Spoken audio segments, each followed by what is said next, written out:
ഇതൊരു socialist രാജ്യമോ communist രാജ്യമോ അല്ലല്ലോ, മുതലാളിത്ത സമൂഹത്തിൻ്റെ ഭാഗമായിട്ടുള്ളൊരു ഗവൺമെൻറ്റാണ്. ആ ഗവൺമെൻറ്റിന് ഒരു ബദൽ നയമുണ്ട്. ഞാൻ നേരത്തെ പറഞ്ഞ സമ്പന്നർ കൂടുതൽ സമ്പന്നരാകുക, ദരിദ്രർ കൂടുതൽ ദരിദ്രരാകുക, അദാനിയെയും അംബാനിയെയും ലോകത്തിലെ ഏറ്റവും വലിയ മുതലാളിമാരാക്കാൻ വേണ്ടിയിട്ട് കോൺഗ്രസും പിന്നീട് BJPയും ശ്രമിച്ച ശ്രമം നമുക്കറിയാം. അതിൽ നിന്ന് തികച്ചും വ്യത്യസ്തമായ ഒരു ബദൽ നയത്തെ അടിസ്ഥാനപ്പെടുത്തിയിട്ട് കേരളത്തിലെ ഗവൺമെൻറ് ഏറ്റവും പിന്നണിയിൽ കിടക്കുന്ന പാവപ്പെട്ട മനുഷ്യരെ, പട്ടിണി കിടക്കുന്ന പാവപ്പെട്ട മനുഷ്യരെ പൊതുസമൂഹത്തിൻ്റെ ഭാഗമാക്കി മാറ്റാനുള്ള ശ്രമമാണ് നടത്തിക്കൊണ്ടിരിക്കുന്നത്. നമ്മൾ കണ്ടു 0.5% അതിദരിദ്രർ ഇവിടെ കേരളത്തിലുണ്ട്. 64,006 കുടുംബം. കൃത്യമായ കണക്കെടുത്തു. ഗവൺമെൻറ് വളരെ വ്യക്തമായിട്ട് പ്രഖ്യാപിച്ചു, ഈ 64,006 കുടുംബങ്ങളിൽ 2 കൊല്ലം മുമ്പ് തന്നെ 30,000-ലധികം വരുന്ന കുടുംബങ്ങൾ ഈ അതിദരിദ്രത്തിൽ നിന്ന് മോചനമായി. ഇപ്പോഴും പ്രഖ്യാപിച്ചിരിക്കുകയാണ്. ഈ 2025 നവംബർ 1 കേരള പിറവി ദിനത്തിൽ ഇന്ത്യയിലെ അതിദാരിദ്ര്യം അനുഭവിക്കുന്ന കോടാനുകോടി മനുഷ്യരുള്ള സന്ദർഭത്തിൽ ഈ കേരളം അതിദരിദ്രരില്ലാത്ത കേരളമാണ് എന്ന് നവംബർ 1 നമുക്ക് ഈ കേരളത്തിന് ലോകത്തോട് പ്രഖ്യാപിക്കാൻ കഴിയുന്ന ഒരു പുതിയ സാഹചര്യമാണ് ഉയർന്നു വന്നിട്ടുള്ളത്. വിദ്യാഭ്യാസ മേഖലയിൽ ലോകോത്തരമായ സാഹചര്യം, ആരോഗ്യ മേഖലയിൽ വിസ്മയിപ്പിക്കുന്ന രീതിയിലുള്ള നമ്മുടെ പദ്ധതികൾ, ആർദ്രം പദ്ധതി ഉൾപ്പെടെ, തൊഴിലില്ലായ്മ പരിഹരിക്കുന്നതിന് വേണ്ടിയുള്ള കേഡ്സ് ഉൾപ്പെടെ ചേർത്തുകൊണ്ടുള്ള അതിശക്തിയായ മുന്നേറ്റം, വ്യാവസായിക മേഖലയിൽ നമുക്കറിയുന്നത് പോലെ 3 ലക്ഷത്തിലധികം വരുന്ന സംരംഭ പ്രവർത്തനങ്ങൾ, 7 ലക്ഷത്തിലധികം വരുന്ന ആളുകൾക്ക് തൊഴിൽ കൊടുക്കാൻ സാധിക്കുന്ന സാഹചര്യം, 20 ലക്ഷം ആളുകൾക്ക് തൊഴിൽ നൽകുമെന്ന പ്രഖ്യാപിതമായ പ്രകടന പത്രികയിലെ കാര്യങ്ങൾ കൃത്യമായിട്ട് നടപ്പിലാക്കാനുള്ള നിശ്ചയദാർഢ്യം, ഇങ്ങനെ എണ്ണിയാൽ ഒടുങ്ങാത്ത നിരവധിയായ പ്രവർത്തനങ്ങൾ നമ്മൾ നടത്തിക്കൊണ്ടിരിക്കുകയാണ് പ്രതികൂല സാഹചര്യത്തിൽ തന്നെ. എന്നാൽ നമുക്കിതിനും മുന്നോട്ടേക്ക് പോകാനാവണം. നമ്മുടെ പാവപ്പെട്ട ജനവിഭാഗങ്ങൾക്ക് നൽകുന്ന പെൻഷൻ കൃത്യമായിട്ട് കൊടുക്കാനാവണം. അതുപോലെ തന്നെ പിന്നണിയിൽ കിടക്കുന്ന ജനതയെ മുന്നോട്ടേക്ക് നയിക്കാനാവണം. അതാണ് ബദൽ. ആ രീതിയിൽ നമുക്ക് ഇനിയും മുന്നോട്ടേക്ക് കുതിക്കാൻ നവകേരള സൃഷ്ടിക്ക് വേണ്ടി തദ്ദേശ സ്വയംഭരണ സ്ഥാപനങ്ങളും അതുപോലെ തന്നെ നമ്മുടെ നാട്ടിലെ സഹകരണ ബാങ്കുകളിൽ ഉൾപ്പെടെ ചേർന്ന് കൂട്ടായ ഒരു ശ്രമം നടത്തിയാൽ കേരളം എങ്ങനെ വളരുമെന്ന കാര്യം ഞാൻ പറയാതെ വിസ്മയത്തോടു കൂടി നമുക്ക് ഓർക്കാം. നമ്മുടെ സമ്പത്ത് മുഴുവൻ ശേഖരിക്കാനുള്ള ശേഷി നമുക്ക് നേടാനായാൽ കേരളം വമ്പിച്ച രീതിയിൽ മാറ്റത്തിലേക്ക് കുതിക്കും.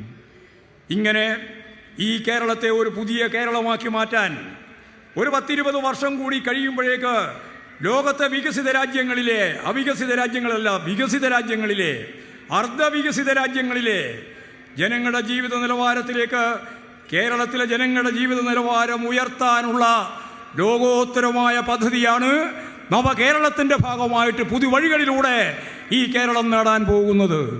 അതിനുവേണ്ടി അതിശക്തിയായ ജനകീയ മുന്നേറ്റം സൃഷ്ടിക്കാൻ നമുക്കാവണം. എല്ലാ അർത്ഥത്തിലും ഈ കേരളത്തെ നവീകരിക്കാനാവണം. ആ നവീകരണ പ്രക്രിയയിലാണ് ഗവൺമെൻറ്. അതിന് പരിപൂർണമായ പിന്തുണ നൽകിക്കൊണ്ടാണ് communist party of India Marxist നിലകൊള്ളുന്നത്. ഞാൻ കൂടുതൽ വിശദീകരിക്കുന്നില്ല. ഇന്നത്തെ ഈ പരിസ്ഥിതിയിൽ നമുക്ക് നമ്മുടെ പാർട്ടിക്ക് അതിശക്തിയായ രീതിയിൽ രാഷ്ട്രീയവൽക്കരണത്തിലൂടെ നമ്മുടെ 5.5 ലക്ഷത്തോളം വരുന്ന പാർട്ടി അംഗങ്ങളുണ്ട്. ഞാൻ നേരത്തെ പറഞ്ഞ പോലെ 38,000-ലധികം വരുന്ന ബ്രാഞ്ചുകളുണ്ട്. 2,444 ലോക്കൽ കമ്മിറ്റികളുണ്ട്.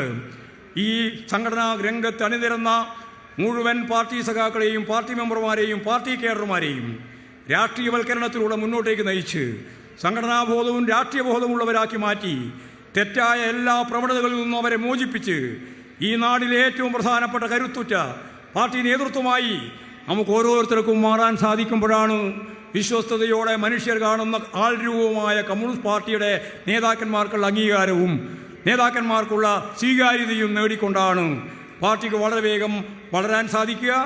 അങ്ങനെ തെറ്റായ എല്ലാ പ്രവണതകൾക്കുമെതിരായി ഈ നാട് സ്നേഹിക്കുന്ന, നാട്ടുകാർ അംഗീകരിക്കുന്ന നിലപാടുകൾ ഉയർത്തിപ്പിടിച്ചുകൊണ്ട് പാർട്ടിയെ ഒറ്റക്കെട്ടായി ഒരേ മനസ്സായി നയിക്കാൻ സാധിക്കത്തക്ക രീതിയിൽ അതിനുതകുന്ന രീതിയിലുള്ളൊരു സമ്മേളനമാണ് ഇവിടെ നടന്നിട്ടുള്ളത്. ആ സമ്മേളനത്തിൻ്റെ ഭാഗമായി ഐകണ്ഠ്യമായിട്ട് നമുക്ക് സംസ്ഥാന കമ്മിറ്റിയെ തീരുമാനിക്കാനായി. അതുപോലെ തന്നെ മറ്റു കാര്യങ്ങളൊക്കെ അതിൻ്റെ ഭാഗമായിട്ട് നിർവഹിച്ചിട്ടുണ്ട്.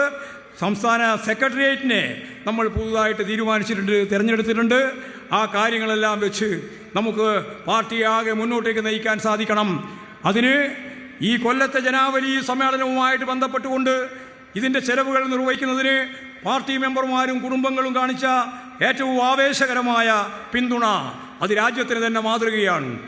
ഓരോ വീട്ടിലും അവർ സ്ഥാപിച്ച കുണ്ടിയ ബോക്സിൽ കഴിഞ്ഞ 3 മാസക്കാലത്തിനിടയിൽ ആ കുടുംബാംഗങ്ങൾ, ചിലപ്പോൾ കുടുംബനാഥൻ മരിച്ചുപോയ വീട്ടിലെ കുടുംബാംഗങ്ങൾ ഉൾപ്പെടെ കമ്മ്യൂണിസ്റ്റ് പാർട്ടി ഓഫ് ഇന്ത്യ മാർക്സിസ്റ്റിൻ്റെ സംസ്ഥാന സമ്മേളനത്തിൻ്റെ ഭാഗമായിട്ട് വെച്ച കുണ്ടികയിൽ 100, 100, 150, 200, 1000, 1500 രൂപയാണ് നിക്ഷേപിച്ചത്.